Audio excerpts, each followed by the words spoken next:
За околу еден месец македонската ракија ќе се најде на руските трпези. Дали русите ќе ја заменат водката со нашиот пијалок останува да покаже времето откако ќе почне извозот. Како што информираат надлежните, наскоро и две млекарници од земјава ќе почнат со извозот на своите продукти на рускиот пазар, а голем е интересот и за продуктите од конзервната индустрија. Македонски дом е деловен субјект од Руската Федерација кој им помага на компаниите од земјава да ги пласираат своите производи таму и им помага со складирање.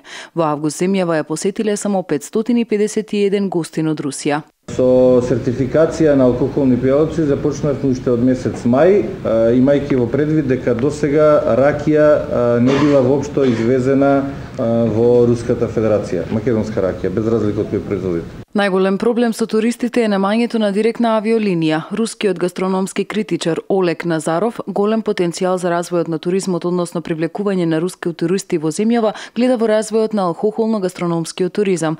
Туристите што ја посетиле земјава се импресионирани од храната, виното, салатите и рестораните. Една од можностите како да привлечеме повеќе туристи е и овој тип на да речем гастрономски туризам, културен туризам, понатаму духовен. За сега земјава во Русија најмногу извезува овошје и зеленчук, како и фармацевски производи. Моментално две телевизиски куќи оттаму снимаат репортажи во земјава за промоција и представување на Македонија пред руските потрошувачи.